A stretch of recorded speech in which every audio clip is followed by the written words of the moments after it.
Video ವೀಕ್ಷಣೆ ಮಾಡ್ತಕ್ಕಂಥ ನನ್ನ ನೆಚ್ಚಿನ ಎಲ್ಲ ಮಿತ್ರರಿಗೂ ಕಂಕನವಾಡಿ ಯೂಟ್ಯೂಬ್ ಚಾನಲ್ಗೆ ತಮಗೆ ಸ್ವಾಗತ ಸುಸ್ವಾಗತನ ಕೋರ್ತಾ ಇದ್ದೇನೆ ಸ್ನೇಹಿತರೆ. ಇವತ್ತಿನ ವಿಡಿಯೋದೊಳಗೆ ನಾನು ಗ್ರಾಮೋನ್ ಸಂಬಂಧಪಟ್ಟ ಹಾಗೆ ಕೆಲವೊಂದಿಷ್ಟು ಮಾಹಿತಿ ನಾನು ತಮ್ಮ ಮುಂದೆ ತರಕ್ಕೆ ಇಷ್ಟಪಡ್ತೀನಿ.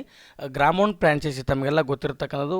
ಈಗ ಇತ್ತೀಚೆಗೆ ಪ್ರತಿಯೊಂದು ಗ್ರಾಮ ಪಂಚಾಯತಿಗಳು ವ್ಯಾಪ್ತಿಗೆ ಸಂಬಂಧಪಟ್ಟಿರ್ತಕ್ಕಂಥ ಗ್ರಾಮೋನ್ ಕೇಂದ್ರಗಳು ಇವತ್ತು ಕಾರ್ಯನಿರ್ವಹಿಸ್ತಾ ಇದ್ದು, ಅದರಲ್ಲಿ ಉತ್ತಮ ಸೇವೆಯನ್ನು ಗ್ರಾಮೋನ್ ಕೂಡ ಇವತ್ತು ನಾಗರಿಕರಿಗೆ ಸುಲಭವಾದ ರೀತಿಯಲ್ಲಿ ಹಳ್ಳಿ ಗ್ರಾಮೀಣ ಪ್ರದೇಶದಲ್ಲಿರ್ತಕ್ಕಂಥ ನಾಗರಿಕರಿಗೆ ಇವತ್ತು ಒಂದು ಒಳ್ಳೆಯ ರೀತಿಯಲ್ಲಿ ಸರ್ವಿಸನ್ನು ಕೊಡಲಿಕ್ಕೆ ಮಾಡಿರ್ತಕ್ಕಂಥ ಈ ಒಂದು ಸರ್ಕಾರದ ಯೋಜನೆಯಾಗಿದ್ದು, ಇದು ಕರ್ನಾಟಕ ಸರ್ಕಾರದಿಂದ ಮಾನ್ಯತೆ ಪಡೆದಿರ್ತಕ್ಕಂಥ ಒಂದು ಸೇವಾ ಕೇಂದ್ರಕ್ಕೆ ಫ್ರಾಂಚೈಸಿಗೆ ಅರ್ಜಿಯನ್ನು ಕರೆಯಲಾಗಿದೆ. ಅದರಲ್ಲಿ ಗ್ರಾಮೋನ್ ಅರ್ಜಿ ಹಾಕಬೇಕಂತಕ್ಕಂಥವ್ರು ಮೈಸೂರು ಭಾಗ, ಚಾಮರಾಜನಗರ, ಚಿಕ್ಕಮಗಳೂರು, ಹಾಸನ, ಕೊಡಗು, ಮಂಡ್ಯ, ಮೈಸೂರು, ಉಡುಪಿ, ಕೊಪ್ಪಳ, ಯಾದಗಿರಿ ಈ ಡಿಸ್ಟಿಕಲ್ಲಿ ಒಂದು ಗ್ರಾಮೋನ್ ಫ್ರಾಂಚೈಸಿಯನ್ನು ಅಪ್ಲಿಕೇಶನ್ ಹಾಕಲಿಕ್ಕೆ ಅಪ್ಲಿಕೇಶನ್ ಕಾಲ್ ಆಗಿದೆ. ಅಪ್ಲಿಕೇಶನ್ ಡೇಟ್ ಬಂದುಬಿಟ್ಟು ಅಕ್ಟೋಬರ್ 1, 2025, ಅಕ್ಟೋಬರ್ 15, 2025 ಸಂಜೆ 6 ಗಂಟೆ ತನಕ ಕೂಡ ಆನ್ಲೈನ್ ಅಪ್ಲಿಕೇಶನ್ ಹಾಕ್ಬೋದಾಗಿದೆ. ಸ್ನೇಹಿತರೆ, ಗ್ರಾಮೋನ್ ಆನ್ಲೈನ್ ಅಪ್ಲಿಕೇಶನ್ ಹಾಕಬೇಕಂತಂದರೆ ಇದರಲ್ಲಿ 2 ರೀತಿ ಇದೆ. ಒಂದು BLS ಕಂಪ್ಯೂಟರ್ ಅಂತ ಒಂದಿದೆ, ಇನ್ನೊಂದು CMS ಕಂಪ್ಯೂಟರ್ ಅಂತಿದೆ. ನಂದು ಕೂಡ ಗ್ರಾಮೋನ್ ಕೇಂದ್ರ ಇದೆ ಬಿಜಾಪುರ ಜಿಲ್ಲೆಯಲ್ಲಿ. ನಂದು ಗ್ರಾಮೋನ್ ಕೇಂದ್ರ ನಮ್ಮದು ಇರೋದು CMS ಕಂಪ್ಯೂಟರ್ಗೆ ಸಂಬಂಧಪಟ್ಟಿರ್ತಕ್ಕಂಥದ್ದು. ಕೆಲವೊಂದು ಜಿಲ್ಲೆಗಳಲ್ಲಿ CMS ಕಂಪ್ಯೂಟರ್ಗೆ ಸಂಬಂಧಪಟ್ಟಿರ್ತಕ್ಕಂಥದ್ದು ಇದೆ, ಕೆಲವೊಂದು BLS ಕಂಪ್ಯೂಟರ್ ಸರ್ವಿಸನ್ನು ಪ್ರೊವೈಡ್ ಮಾಡ್ತದೆ. ಎರಡೂ ಒಂದೇ, ಬಟ್ ಬೇರೆ ಬೇರೆ ರೀತಿಯಲ್ಲಿ ಕಂಪ್ಯೂಟರ್ಸ್ ಪ್ರೊವೈಡ್ ಮಾಡ್ತಕ್ಕಂಥ. ಈಗ ನಮ್ಮ ಸ್ಕ್ರೀನ್ ಮುಂದೆ ಕಾಣಿಸ್ತಾ ಇದೆ ನೋಡಿ, BLS ಕಂಪ್ಯೂಟರ್ಸ್ ಅವರು ಅವರಿಗೆ ಈ ಡಿಸ್ಟಿಕಲ್ಲಿ ಚಾಮರಾಜನಗರ ಜಿಲ್ಲೆಯಲ್ಲಿ, ಇದಕ್ಕೆ ಚಾಮರಾಜನಗರ, ಗುಂಡ್ಲುಪೇಟೆ, ಹಣೂರು ಮತ್ತು ಕೊಳ್ಳೇಗಾಲ ತಾಲೂಕಿನಲ್ಲಿ ಗ್ರಾಮೋನ್ ಫ್ರಾಂಚೈಸಿ ಕಾಲಾಗಿದೆ. ಗುಂಡ್ಲುಪೇಟೆಯಲ್ಲಿರ್ತಕ್ಕಂಥ ಯಾವ ಹಳ್ಳಿಗೆ ನಿತ್ರಹಳ್ಳಿಯಲ್ಲಿ ಕಾಲಾಗಿದೆ, ಹಣೂರಲ್ಲಿ ದಿನಿಹಳ್ಳಿಯಲ್ಲಿ ಕಾಲಾಗಿದೆ, ಕೊಳ್ಳೇಗಾಲದಲ್ಲಿ ಕೂಡ ಆಗಿದೆ, ಸತ್ಯಗಾಲ ಇದರಲ್ಲಿ ಕೂಡ ಕಾಲಾಗಿದೆ. ಗ್ರಾಮೋನ್ ಫ್ರಾಂಚೈಸಿ ಚಿಕ್ಕಮಗಳೂರು ಜಿಲ್ಲೆಯಲ್ಲಿ ಕೊಪ್ಪ, ಆಗಲಗುಂಡಿ, ಅಂಜಂಪುರ,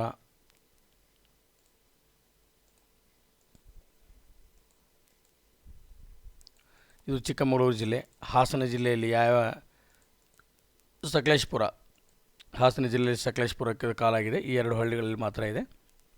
ಕೊಡಗು ಜಿಲ್ಲೆಯಲ್ಲಿ ಮಡಿಕೇರಿ ತಾಲೂಕು ಮತ್ತು ಪೂಣಂಪೇಟೆ, ವಿರಾಜಪೇಟೆಯಲ್ಲೂ ಕೂಡ ಕಾಲಾಗಿದೆ. ಮಡಿಕೇರಿ ಡಿಸ್ಟಿಕಲ್ಲಿ ನಾವು ತೊಗೊಳ್ಳೋದಂದರೆ ಆಯಾ ಯಾವ ಗ್ರಾಮ ಪಂಚಾಯತಿ ಕಾಲಾಗಿದೆ ಅಂತಕ್ಕಂಥ ಇಲ್ಲಿ ನಮಗೆ ತೋರಿಸುತ್ತೆ. ನಾವಿಲ್ಲಿ ನೋಡ್ಕೋಬೋದು. ತಮಗೆ ಸಂಬಂಧಪಟ್ಟಿರ್ತಕ್ಕಂಥ ಯಾವುದೋ ಗ್ರಾಮ ಇತ್ತು ಅಂತಂದರೆ, ಅಥವಾ ತಮ್ಮ ಸ್ನೇಹಿತರು, ತಮ್ಮ ರಿಲೇಟಿವ್ಸ್ ಯಾರಾದರೂ ಆ ಗ್ರಾಮದಲ್ಲಿ ವಾಸವಾಗಿದ್ದರೆ ಅಂತಂದರೆ ಅವರಿಗೆ ಇದನ್ನು ತಿಳಿಸಿ, ಅವ್ರಿಗೂ ಕೂಡ ಶೇರ್ ಮಾಡಿ ಇದರ ಮಾಹಿತಿಯನ್ನು ತಿಳಿಸೋ ಪ್ರಯತ್ನ. ಕೊಪ್ಪಳದಲ್ಲಿ ಕುಷ್ಟಗಿಯಲ್ಲಿ ಕಾಲಾಗಿದೆ, ಬಿಜಕಲ್ಲಲ್ಲಿ. ಮಂಡ್ಯ ಡಿಸ್ಟಿಕಲ್ಲಿ ಮದ್ದೂರಲ್ಲಿ, ಅಬಲವಾಡಿ. ಮಂಡ್ಯ ತಾಲೂಕಲ್ಲಿ ಬೇವಿನಹಳ್ಳಿ, ಪಾಂಡವಪುರ ತಾಲೂಕಲ್ಲಿ ಕ್ಯಾತ್ನಹಳ್ಳಿ ಇಲ್ಲಿ ಕಾಲಾಗಿದೆ. ಅದೇ ರೀತಿ ಮೈಸೂರು ಡಿಸ್ಟಿಕಲ್ಲಿ ನೋಡೋದಾದರೆ ಮೈಸೂರು ಪಿರಿಯಾಪಟ್ಟಣ ತಾಲೂಕಲ್ಲಿ ನವಿಲೂರಿನಲ್ಲಿ ಕಾಲಾಗಿದೆ, ಗ್ರಾಮೋನ್ ಫ್ರಾಂಚೈಸಿ ಕಾಲಾಗಿದೆ. ಉಡುಪಿ ಡಿಸ್ಟಿಕ್ನ ಕಾರ್ಕಳದಲ್ಲಿ ಕುಕ್ಕಂದೂರು, ಸಣ್ಣೂರು, ಸಿರ್ಲೂರು ಈ ಊರಿಗೆ.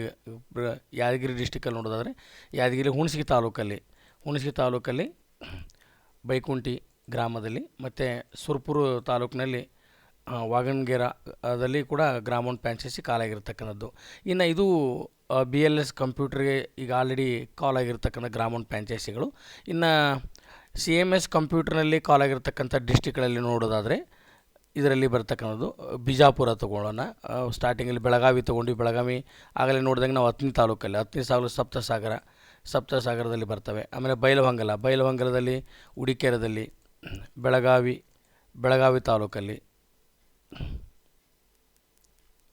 ಬಂಬರ್ಗ, ಚಿಕ್ಕೋಡಿ ತಾಲೂಕಲ್ಲಿ ಯಡೂರು, ಗೋಕಾಕ್ ತಾಲೂಕಲ್ಲಿ ತವಗ, ಖಾನಾಪುರ ತಾಲೂಕಲ್ಲಿ ಇಷ್ಟು ಗ್ರಾಮೋನ್ ಫ್ರಾಂಚೈಸಿಗಳ ಕಾಲಾಗಿದೆ. ಯಾರಾದರೂ ಖಾನಾಪುರದವ್ರು ಇದ್ರಿ ಅಂದರೆ ನೋಡ್ಕೊಳ್ಳಿ, ನಿಮ್ಮ ಹತ್ತಿರದವ್ರು ಯಾರಾದರೂ ಅವ್ರಿಗೆ ಕೂಡ ತಿಳಿಸೋ ಪ್ರಯತ್ನ ಮಾಡಿ. ರಾಯಬಾಗ್ ತಾಲೂಕಿನಲ್ಲಿ ಇಲ್ಲಿ 2 ಗ್ರಾಮಕ್ಕೆ ಗ್ರಾಮೋನ್ ಫ್ರಾಂಚೈಸಿ ಕಾಲ್ ಆಗಿದೆ. ಇದು ಬೆಳಗಾವಿ ಡಿಸ್ಟಿಕಲ್ಲಿ. ಇನ್ನು ಬೆಂಗಳೂರು ಈ ಕಡೆ ಎಲ್ಲ ಸದ್ಯಕ್ಕೆ ಇದರಲ್ಲಿ ಬರ್ತಾ ಇಲ್ಲ. ಇನ್ನು ಯಾದಗಿರಿಯಲ್ಲಿ ಆಗಲೇ ನಾನು ನೋಡಿದಂಗೆ ಇದು ಯಾದಗಿರಿ ಡಿಸ್ಟಿಕಲ್ಲಿ ಇಲ್ಲಿ ತೋರಿಸ್ತಾ ಇಲ್ಲ, ಬಿಕಾಸ್ ಆಫ್ BLS ಕಂಪ್ಯೂಟ್ರಲ್ಲಿ ತೋರಿಸ್ತಾ ಇದೆ. ಕೆಲವೊಂದು ಕೆಲವೊಂದು ಡಿಸ್ಟಿಕ್ಕು CMS ಕಂಪ್ಯೂಟ್ರಲ್ಲಿ ಬಂದಿರ್ತದೆ, ಕೆಲವೊಂದು ಡಿಸ್ಟಿಕ್ಕು BLS ಕಂಪ್ಯೂಟ್ರಲ್ಲಿ ಬಂದಿರ್ತದೆ. ವಿಜಯನಗರ, ಇಲ್ಲಿ ಕಾರವಾರ ಡಿಸ್ಟಿಕಲ್ಲಿ ನೋಡಿದರೆ, ಕಾರವಾರ ಡಿಸ್ಟಿಕಲ್ಲಿ ಭಟ್ಕಳದಲ್ಲಿ ತುಂಬ ಕಾಲಾಗಿದೆ. ಕಾರವಾರ ಡಿಸ್ಟಿಕಲ್ಲಿ ಜಾಸ್ತಿ ಫ್ರಾಂಚೈಸಿಗಳು ಕಾಲಾಗಿದೆ ಕಾರವಾರ ಡಿಸ್ಟಿಕಲ್ಲೇ. ಸಿರ್ಸಿಯಲ್ಲಿ, ಗುಡ್ಡಾಪುರ, ಇಷ್ಟು ಗ್ರಾಮ ಪಂಚಾಯತಿ ಕಾಲ್ ಆಗಿದೆ. ಕಾರವಾರ ಡಿಸ್ಟಿಕ್ಕಲ್ಲಿ ಯಲ್ಲಾಪುರ ತಾಲೂಕಲ್ಲಿ ಒಂದಿದೆ ದೆಹಲಿ. ಸೊ ಅದೇ ರೀತಿಯಾಗಿ ಕಾರ್ಕಳದಲ್ಲಿ, ತುಮಕೂರಲ್ಲಿ ನೋಡೋದಾದರೆ ತುಮಕೂರಲ್ಲಿ ಗುಬ್ಬಿ ತಾಲೂಕಲ್ಲಿ ಕೂಡ ಕಾಲಾಗಿದೆ. ಸೊ ಗುಬ್ಬಿ ತಾಲೂಕಲ್ಲಿ ಹೊಸಹಳ್ಳಿ ಕೂಡ ಇಲ್ಲಿ ಕಾಲಾಗಿದೆ. ಮಧುಗಿರಿ ತಾಲೂಕಲ್ಲಿ ಕೂಡ ಒಂದು ಹಳ್ಳಿ ಗ್ರಾಮವನ್ನು ಕಾಲಿದೆ. ಪಾವಗಡ ತಾಲೂಕಲ್ಲಿ ಕೂಡ ಒಂದು ಹಳ್ಳಿ ಇದೆ ತುಮಕೂರು.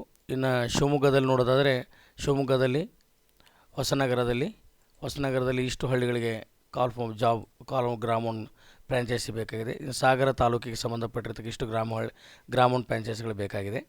ಶಿಕಾರಿಪುರ, ಈಸೂರು, ಶಿವಮೊಗ್ಗ ಡಿಸ್ಟಿಕ್ಕಲ್ಲಿ 2 ಹಳ್ಳಿಗಳು. ಸೊರಬ ತಾಲೂಕಲ್ಲಿ ಇದು ಒಂದು ಹಳ್ಳಿ. ತೀರ್ಥಹಳ್ಳಿ ತಾಲೂಕಲ್ಲಿ ಇದೊಂದು ಹಳ್ಳಿ ಶಿವಮೊಗ್ಗದಲ್ಲಿ. ಇನ್ನು ರಾಯಚೂರಲ್ಲಿ ನೋಡಿದ್ರೆ ರಾಯಚೂರು ಆ ಕಡೆ ಬರ್ತದೆ. ಇನ್ನು ಕೊಪ್ಪಳ, ರಾಯಚೂರು BLS ಕಂಪ್ಯೂಟರ್ಗೆ ಫ್ರ್ಯಾಂಚೈಸಿಯಲ್ಲಿ ಕಾಲಾಗಿದೆ ಇವೆಲ್ಲ. ಇನ್ನು ದಾವಣಗೆರೆಯಲ್ಲಿ ಅತ್ತಿಗೆರೆ ಒಂದಿದೆ. ನಮ್ಮ ಕರ್ನಾಟಕದಲ್ಲಿ ಫಸ್ಟ್ ಟೈಮ್ ಗ್ರಾಮೋನ್ ಫ್ರ್ಯಾಂಚೈಸಿ ಇಂಪ್ಲಿಮೆಂಟ್ ಆಗಿದೆ ದಾವಣಗೆರೆ ಜಿಲ್ಲೆಯಿಂದ. ಸೆಕೆಂಡ್ ಬಿಜಾಪುರ. ನಮಗೆ ತುಂಬ ಪ್ರೌಡ್ ಫೀಲ್ ಇದೆ. ಸ್ಪೆಷಲಿ ನಮ್ಮ ಬಿಜಾಪುರ ಡಿಸ್ಟಿಕ್ಕಲ್ಲಿ ಗ್ರಾಮೋನ್ ಕೇಂದ್ರ ಮಾತ್ರ ತುಂಬ ಚೆನ್ನಾಗಿ ನಡೆಸ್ತಾ ಇದ್ದಾರೆ. ನಮ್ಮ DPM ಆಗಿರ್ತಕ್ಕಂಥ ಪ್ರವೀಣ್ ವಾಜಂತ್ರಿ ಸರ್ ಅಂತಿದ್ದಾರೆ ನಮ್ಮಲ್ಲಿ. ಭಾಳ ಸ್ಟ್ರಿಕ್ಟಾಗಿ ತುಂಬ ಚೆನ್ನಾಗಿ ಹ್ಯಾಂಡಲ್ ಮಾಡ್ತಾ ಇರ್ತಾರೆ. ಎವ್ರಿ ವೀಕ್ ನಮಗೆ ಟ್ರೈನಪ್ ಮಾಡ್ತಾ ಇರ್ತಾರೆ. ನಮಗೆ ಕಾಲ್ಗಳನ್ನು ವಾಯ್ಸ್ ಕಾಲ್ನ ಮಾಡಿ, ಗ್ರೂಪ್ ಕಾಲ್ ಮಾಡಿ ನಮಗೆ ಮೋಟಿವೇಶನ್ ಮಾಡ್ತಾ ಇರ್ತಾರೆ, ಟ್ರೈನಪ್ ಮಾಡ್ತಾ ಇರ್ತಾರೆ, ನಮಗೆಲ್ಲ ಬೂಸ್ಟ್ ಮಾಡ್ತಾ ಇರ್ತಾರೆ. ತುಂಬ ಖುಷಿ ಆಗುತ್ತೆ ಈ ಒಂದು ಸರ್ವಿಸ್ ಕೊಡಲಿಕ್ಕೆಲ್ಲ. ಇನ್ನು ಚಿಕ್ಕಬಳ್ಳಾಪುರ ಜಿಲ್ಲೆಯಲ್ಲಿ ಗೌರಿಬಿದನೂರು ಈ ತಾಲೂಕಲ್ಲಿ ಕೂಡ ಗೌರಿಬಿದನೂರು ತಾಲೂಕಲ್ಲಿ ಇಷ್ಟು ಹಳ್ಳಿಗಳಿಗೆ ಕಾಲ್ ಫಾರ್ಮ್ ಆಗಿದೆ. ಇನ್ನು ಚಿಕ್ಕಬಳ್ಳಾಪುರ ತಾಲೂಕಾ ಪ್ಲೇಸಿಗೆ ಸಂಬಂಧಪಟ್ಟ ಇಷ್ಟು ಗ್ರಾಮೋನ್ ಫ್ರ್ಯಾಂಚೈಸಿಗಳು ಕೂಡ ಕಾಲಾಗಿದೆ. ಇನ್ನು ಬೆಂಗಳೂರು ರೂರಲ್ ಇದರಲ್ಲೆಲ್ಲ ಈ ಸದ್ಯಕ್ಕೆ ಎನೇಬಲ್ ಆಗಿಲ್ಲ. ಇನ್ನು ಬಿಜಾಪುರದಲ್ಲಿ ನೋಡೋದಾದರೆ ನಮ್ಮ ಊರು ಬಿಜಾಪುರದಲ್ಲಿ ನೋಡೋದಾದರೆ ಆಲ್ಮೇಲ್ ತಾಲೂಕಲ್ಲಿ ಕಕ್ಕಳಮೇಲಿ ಗ್ರಾಮದಲ್ಲಿ ಒಂದಿದೆ. ಇನ್ನು ಸಿಂದಗಿ ತಾಲೂಕಲ್ಲಿ ಎಂಕಂಚಿ ಗ್ರಾಮದಲ್ಲಿ ಒಂದಿದೆ. ಇನ್ನು ಆಲ್ರೆಡಿ ಉಳಿದೆಲ್ಲ ಕಡೆಗೆ ಗ್ರಾಮೋನ್ ಫ್ರ್ಯಾಂಚೈಸಿ ಕೂಡ ತೊಗೊಂಡಿದ್ದಾರೆ. ಈಗ ಎಲ್ಲ ಕಡೆ ಒಂದೊಂದು ಗ್ರಾಮ ಪಂಚಾಯತಿಗೆ ಜನಸಂಖ್ಯೆ ಆಧಾರದ ಮೇಲೆ ಕೆಲವು ಗ್ರಾಮ ಪಂಚಾಯತಿಗೆ 1 ಫ್ರ್ಯಾಂಚೈಸಿ ಕೊಡ್ತಾರೆ, ಕೆಲವೊಂದು ಗ್ರಾಮ ಪಂಚಾಯತಿಗೆ 2 ಫ್ರ್ಯಾಂಚೈಸಿನ ಕೊಡ್ತಾ ಇದ್ದಾರೆ. ಇನ್ನು ಗ್ರಾಮೋನ್ ಮೂಲಕ ಸಿಗ್ತಕ್ಕಂಥ ಸರ್ವಿಸಸ್ಗಳು ಏನಂತಂದರೆ ಸಾಕಷ್ಟು ಸರ್ವಿಸಸ್ಗಳು ಬರ್ತಾವೆ ರೀ. ಎಷ್ಟು ಒಳ್ಳೆಯ ಸರ್ವಿಸಸ್ಗಳು ಗ್ರಾಮೋನ್ ಕೊಡ್ತಾ ಇದೆ ಅಂತಂದರೆ ಇವತ್ತು ಸೇವಾ ಸಿಂಧು ನಮಗೆ ಗೊತ್ತಿರ್ಬೋದು. ಸೇವಾ ಸಿಂಧು ಪಂಚ ಗ್ಯಾರಂಟಿಗಳಾಗಿರ್ತಕ್ಕಂಥ ಇವೆಲ್ಲ ಸೇವೆಗಳನ್ನು ಸಹಿತ ನಮಗೆ ಒದಗಿಸಲಿಕ್ಕೆ ಈ ಒಂದು ಗ್ರಾಮೋನ್ ತುಂಬಾ ಹೆಲ್ಪ್ ಆಗ್ತಾಯಿದೆ. ಸ್ಪೆಷಲಿ ಸೇವಾ ಸಿಂಧು ಸರ್ವಿಸಸ್ನಲ್ಲಿ 750ಕ್ಕೂ ಹೆಚ್ಚು ಸೇವೆಗಳನ್ನು ನಾವು ಪಬ್ಲಿಕ್ಕಿಗೆ ನಾವು ತಲುಪಿಸ್ಬೋದಾಗಿದೆ. ಅದರಲ್ಲಿ ಉದಾಹರಣೆಗೆ ಡಿಪ್ಲೊಮಾ ಸರ್ಟಿಫಿಕೇಟ್ ಆಗಿರ್ಬೋದು, ಪೊಲೀಸ್ ವೆರಿಫಿಕೇಷನ್ ಆಗಿರ್ಬೋದು, ಸ್ಟೂಡೆಂಟ್ ಬಸ್ ಪಾಸ್ ಆಗಿರ್ಬೋದು, ಅಥವಾ ಗೃಹಲಕ್ಷ್ಮಿ ಯೋಜನೆಗಳಾಗಿರ್ಬೋದು, ಅಥವಾ ಶಕ್ತಿ ಯೋಜನೆಗೆ ಸಂಬಂಧಪಟ್ಟಿರ್ತಕ್ಕಂಥದ್ದು. ಶಕ್ತಿ ಯೋಜನೆಗಳೆಲ್ಲ ಬಂದಿಲ್ಲ, ಬಟ್ ಇದಕ್ಕೆ ಯಾವುದು ವಿದ್ಯಾರ್ಥಿಗಳಿಗೆ ಸಂಬಂಧಪಟ್ಟಿರ್ತಕ್ಕಂಥ ಕೆಲವೊಂದು ಯುವ ನಿಧಿ ಅಪ್ಲಿಕೇಶನ್ ಆಗಿರ್ಬೋದು, ಅಥವಾ ಗೃಹಜ್ಯೋತಿ, ಗೃಹಲಕ್ಷ್ಮಿ, ಶಕ್ತಿ ಯೋಜನೆ, ಈ ಎಲ್ಲ ಯೋಜನೆಗಳ ಪಂಚ ಗ್ಯಾರಂಟಿಗಳನ್ನು ಸಹಿತ ಸೇವಾ ಸಿಂಧುವಲ್ಲಿ ಅಪ್ಲಿಕೇಶನ್ ಹಾಕಲಿಕ್ಕೆ ಗ್ರಾಮೋನ್ ಕೇಂದ್ರ ಇದ್ದರೆ ತುಂಬ ಅನುಕೂಲ ಆಗುತ್ತೆ. ಮತ್ತು ಗ್ರಾಮೋನ್ ಸೇವಾ ಕೇಂದ್ರ ಏನೇನು ಸರ್ವಿಸಸ್ ಸಿಗ್ತಾ ಇದೆ ಅಂತಂದರೆ ಸ್ಟಾಂಪಿಂಗು, ಆಧಾರ್ ಸರ್ವಿಸಸ್ ಕೂಡ ಸಿಗ್ತಾ ಇದೆ. ಅಂದರೆ ಆಧಾರ್ ಕಾರ್ಡ್ ಇವಾಗ ಹೊಸದಾಗಿ ಯಾರಾದರೂ ನಾವು ಆಧಾರ್ ಸೇವಾ ಕೇಂದ್ರವನ್ನು ತೊಗೋಬೇಕಂತಿದ್ರೆ ಅಥವಾ ಸ್ಟಾಂಪಿಂಗ್ ಸರ್ವಿಸಸ್ಸನ್ನು ತೊಗೋಬೇಕಂತಿದ್ರೆ ಈ ಎಲ್ಲ ಸರ್ವಿಸಸ್ಸನ್ನು ಕೂಡ ಇವತ್ತು ಕರ್ನಾಟಕ ಸರ್ಕಾರದ್ದು ಗ್ರಾಮೋನ್ ಕೇಂದ್ರಕ್ಕೆ ಕೊಟ್ಟಿದೆ. ಗ್ರಾಮೋನ್ನಿಂದ ಸಾಕಷ್ಟು ಅನುಕೂಲತೆಗಳಿದೆ. ಇದರಲ್ಲಿ ಹೇಳಬೇಕಂದ್ರೆ ಈ ಗ್ರಾಮೋನ್ ಬಗ್ಗೆ ಇನ್ಫಾರ್ಮೇಷನ್ ಕೊಡಬೇಕಂತ ಅನ್ನೋದಾಯ್ತು ಅಂತಂದರೆ, ನೀವು ಯಾರಾದರೂ ಗ್ರಾಮೋನ್, ನಾನು ಫಸ್ಟು 2022ರಲ್ಲಿ ನಾನು ಗ್ರಾಮೋನ್ ಅಪ್ಲೈ ಮಾಡಿದ್ದೆ. ಸೆಕೆಂಡ್ ಪೇಜ್ ನಮ್ಮದು. ಅದರಲ್ಲಿ ನಾನು ಅಪ್ಲಿಕೇಶನ್ ಹಾಕಿದ ತಕ್ಷಣ ಪ್ರಾಸೆಸ್ ಹೆಂಗಿದೆ ಅಂತಂದರೆ, ಮೊದಲು ನಮ್ಮ ಗ್ರಾಮ ಪಂಚಾಯತಿಗೆ ಅಪ್ಲಿಕೇಶನ್ ಕಾಲ್ ಆದ ತಕ್ಷಣ ಇದನ್ನು ಡಿಗ್ರಿ ಆಗಿರೋರಿಗೆ, ಕಂಪ್ಯೂಟರ್ ಸರ್ಟಿಫಿಕೇಟ್ ಇರ್ತಕ್ಕಂಥವ್ರಿಗೆ, ಎಕ್ಸ್ಪೀರಿಯೆನ್ಸ್ ಇರ್ತಕ್ಕಂಥವ್ರಿಗೆ, ಅಥವಾ ಆಧಾರ್ ಎಕ್ಸಾಮಿನೇಷನ್ ಆಗಿರ್ತಕ್ಕ ಫಸ್ಟ್ ಪ್ರಿಫರೆನ್ಸ್ ಕೊಡ್ತಾರೆ ಇದಕ್ಕೆ. ಸೊ ಇದು ಆಗಿತ್ತು ಅಂತಂದರೆ ನಿಮ್ಮ ಊರಲ್ಲಿ ಆಲ್ರೆಡಿ ಒಂದು ಸೆಂಟರ್ ಇರಬೇಕು. ಸೆಂಟ್ರಿಗೆ ಮೊದಲು ಆನ್ಲೈನ್ ಅಪ್ಲಿಕೇಶನ್ ಹಾಕಬೇಕು. ಅಪ್ಲಿಕೇಶನ್ ಹಾಕಿದ್ಮೇಲೆ ನೆಕ್ಸ್ಟ್ ಸ್ಟೆಪ್ ಏನಪ್ಪ ಅಂತಂದರೆ, ನೀವು ಎಲ್ಲಿ ಅಪ್ಲಿಕೇಶನ್ ಹಾಕಿರ್ತೀರಿ ನಿಮ್ಮ ಗ್ರಾಮ ಪಂಚಾಯತಿಗೆ ಸಂಬಂಧಪಟ್ಟಿರ್ತಕ್ಕಂಥ ಆಯಾ ವಿಲೇಜ್ ಅಡ್ಮಿನಿಸ್ಟ್ರೇಟಿವ್ ಆಫೀಸರ್, ನಾವೇನೋ ತಲಾಟೆ ಅಂತ ಏನು ಕರಿತೀವಲ್ಲ, ಅವರು VA ಅಂತ ಏನಿರ್ತಾರಲ್ಲ, ವಿಲೇಜ್ ಅಡ್ಮಿನಿಸ್ಟ್ರೇಟಿವ್ ಆಫೀಸರ್, ಅವರು ಬಂದು ನಮ್ಮ ಸೆಂಟರ್ನ, ಅವರು ಮತ್ತು RI ರೆವಿನ್ಯೂ ಇನ್ಸ್ಪೆಕ್ಟರ್ ಬಂದು, ಅಥವಾ ತಾಲೂಕು ಆಡಳಿತಕ್ಕೆ ಸಂಬಂಧಪಟ್ಟಿರ್ತಕ್ಕಂಥವ್ರು ಯಾರಾದರೂ ಒಬ್ಬರು ಬಂದು ಏನು ಮಾಡ್ತಾರೆ, ನಮ್ಮ ಸೆಂಟರ್ನ ವೆರಿಫಿಕೇಷನ್ ಮಾಡ್ಕೊಂಡು ಹೋಗ್ತಾ ಇದ್ದಾರೆ. ಅಂದರೆ ಸೆಂಟ್ರಿಗೆ ಏನೇನು ಬೇಕು ಅಂತ, ಗ್ರಾಮೋನ್ ಫ್ರ್ಯಾಂಚೈಸಿ ತೆಗಿಲಿಕ್ಕೆ ಏನೇನು ಬೇಕು ಅಂತ ಅನ್ನೋದಾಯ್ತು ಅಂತಂದರೆ, ನಾವು ಹೊಸದಾಗಿ ಗ್ರಾಮೋನ್ ಸೆಂಟರ್ನ ತೆಗಿಬೇಕು ಅನ್ನೋದಾಯ್ತು ಅಂತಂದರೆ ಏನೇನು ಇರಬೇಕು ಅಂತಂದರೆ ಇಷ್ಟೆಲ್ಲ ಇರಬೇಕಾಗತ್ತೆ. ಸೊ ಅದಕ್ಕೆ ಗ್ರಾಮೋನ್ ಒಂದು ಕಂಪ್ಯೂಟರ್ಸ್ ಇರಬೇಕು. ಮಿನಿಮಮ್ ಕೆಲವೊಂದು ರಿಕ್ವೈರ್ಮೆಂಟ್ಸ್ ಎಲ್ಲ ಇದೆ. ಚೇರ್ಗಳಿರಬೇಕು, ಕುಡಿಲಿಕ್ಕೆ ನೀರು ಇರಬೇಕು, CC ಕ್ಯಾಮ್ರಾ ಇರಬೇಕು, ಕಂಪ್ಯೂಟರ್ ಇರಬೇಕು, ಲ್ಯಾಪ್ಟಾಪ್ ಇರಬೇಕು, ಇಲ್ಲಿ ಡೆಸ್ಕ್ಟಾಪ್ i3 ಕಾನ್ಫಿಗರೇಷನ್ ಡೆಸ್ಕ್ಟಾಪ್ ಇರಬೇಕು, ಬಯೋಮೆಟ್ರಿಕ್ ಇರಬೇಕು, ವೆಬ್ ಕ್ಯಾಮ್ರಾ ಇರಬೇಕು, ವೈಫೈ ರಿಸೀವರ್ ಇರಬೇಕು. ಈ ಥರದಲ್ಲೇ ಕೆಲವೊಂದು ಬೇಸಿಕ್ ಕ್ರೈಟೀರಿಯಾ ಇದೆ. ಎಜುಕೇಷನ್ ಕ್ವಾಲಿಫಿಕೇಷನ್ ಏನಾಗಿರ್ಬೇಕಂದ್ರೆ PUC, diploma, ITI, graduation, post graduation ಆಗಿರೋರಿಗೂ ಕೂಡ ತುಂಬ ಆದ್ಯತೆ ಕೊಡ್ತಾರೆ. ವಿತ್ ಕಂಪ್ಯೂಟರ್ ನಾಲೆಡ್ಜ್ ಇದ್ದರೆ ತುಂಬ ಒಳ್ಳೆಯದು. ಕಂಪ್ಯೂಟರ್ ನಾಲೆಡ್ಜ್ ಕೂಡ ಸರ್ಟಿಫಿಕೇಟ್ ಬೇಕಾಗುತ್ತೆ. ಅವರು 1 ಲಕ್ಷದಿಂದ 2 ಲಕ್ಷ ರೂಪಾಯಿ ಇನ್ವೆಸ್ಟ್ಮೆಂಟ್ ಮಾಡೋಕ್ಕೆ ರೆಡಿ ಆಗಿರಬೇಕು. ಮತ್ತು ಜೊತೆಗೆ ಇದು ಸೆಂಟ್ರಲ್ ಆಪ್ರೇಟಿಂಗ್ PVC ಸರ್ಟಿಫಿಕೇಟ್ ಕೂಡ ಇದಕ್ಕೆ ಆಪ್ರೇಟ್ರಿಗೆ ಗ್ರಾಮ್ ಓನ್ ಸೆಂಟ್ರ್ಗಳಿಗೆ ಲೊಕೇಶನ್, ಪ್ಲಾಟಿನಮ್ ಲೊಕೇಶನ್, ಇಂಟರ್ನೆಟ್ ಮತ್ತು ರೋಡ್ ಇರಬೇಕು, ಫೆಸಿಲಿಟೀಸ್ ಇರಬೇಕು, ಅದಕ್ಕೆ ಅಂತ ರೂಲ್ಸ್ ಇದೆ. ಸೊ ಗ್ರಾಮ್ ಓನ್ ಫ್ರಾಂಚೈಸಿ ತೊಗೋಬೇಕಂತಂದರೆ ನಾವು ಇದಕ್ಕೆ ಒಂದು ಬ್ರ್ಯಾಂಡಿಂಗ್ ಅಂತ ಇರ್ತದೆ, ಯೆಲ್ಲೋ ಕಲರ್ ಬ್ರ್ಯಾಂಡಿಂಗ್ ಕಿಟ್. ಇದರಲ್ಲಿ ನಾವು ಸಾಮಾನ್ಯ ಗೂಗಲಲ್ಲಿ ಹೋಗಿ ನೋಡಿದ್ರೆ ನಮ್ಗೆ ಗೊತ್ತಾಗ್ತದೆ ಗ್ರಾಮ್ ಓನ್ ಸೇವಾ ಕೇಂದ್ರಗಳು ಎಲ್ಲ ಯಾವ ಥರ ಇದಾವೆ ಅಂತ ಅನ್ನೋದಾಯ್ತು ಅಂತಂದರೆ, ಗ್ರಾಮ್ ಓನ್ಗೆ ಯಾವಾಗಲೂ ಈ ಥರ ಯೆಲ್ಲೋ ಕಲರ್ ಬೋರ್ಡ್ ಇರಬೇಕಾಗ್ತದೆ. ಗ್ರಾಮ್ ಓನ್ ಸೇವಾ ಕೇಂದ್ರಕ್ಕೆ ಈ ಥರ ಲೈಟಿಂಗ್ ಬೋರ್ಡ್ನ ಹಾಕಬೇಕಾಗ್ತದೆ ಕೆಲವೊಂದು. ಮತ್ತು ಒಳಗಡೆಗೆ ಒಂದು ರೇಟ್ ಬೋರ್ಡ್ ಇರ್ತದೆ, ಪ್ರೈಸ್ ಲಿಸ್ಟ್ ಇರ್ತದೆ, ಅದನ್ನು ಹಾಕಬೇಕಾಗ್ತದೆ. ಒಂದು ಕ್ಲಾಕ್ ಹಾಕಬೇಕಾಗ್ತದೆ. ಮತ್ತು ಟಿ ಶರ್ಟ್ ಮ್ಯಾಂಡ್ರೇಟ್ರಿ ಆಗಿರ್ತದೆ. ಸೊ ಲೈಕ್ ಈ ಥರ ನಮ್ಮ ಗ್ರಾಮ್ ಓನ್ ಫ್ರಾಂಚೈಸಿ ಬೋರ್ಡ್ ಈ ಥರ ಬಂದಿರ್ತದೆ. ಲೈಕ್ ಈ ಥರ ಯೆಲ್ಲೋ ಕಲರ್ ಬೋರ್ಡ್ ಇರ್ತದೆ, ಯೆಲ್ಲೋ ಕಲರ್ ಟಿ ಶರ್ಟ್ ಕೊಡ್ತಾರೆ ನಮಗೆ.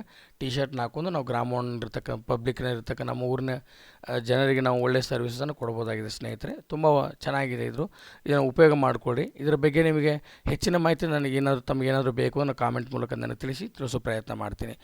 ಗ್ರಾಮ್ ಓನ್ ಫ್ರಾಂಚೈಸಿನಲ್ಲಿ ತುಂಬ ಒಳ್ಳೊಳ್ಳೆ ಸಪೋರ್ಟಿವ್ ಆಗಿರ್ತಕ್ಕಂಥ ಕೆಲವೊಂದಿಷ್ಟು ಯೋಜನೆಗಳನ್ನ ಇದರಲ್ಲಿ ಕೊಡ್ತಾ ಇದ್ದಾರೆ. ಇನ್ನೇನಾದರೂ ಇದ್ರ ಬಗ್ಗೆ ಮಾಹಿತಿ ಬೇಕು ಅನ್ನೋದಾಯ್ತಂದರೆ ನನ್ನನ್ನು ಸಂಪರ್ಕಿಸ್ಬೋದು. Thank you so much video ನೋಡೋದಕ್ಕಾಗಿ. ಇದನ್ನು ಶೇರ್ ಮಾಡಿ, ಆದಷ್ಟು ಇತರರಿಗೆ ತಿಳಿಸ್ಕೊಡಿ. Thank you.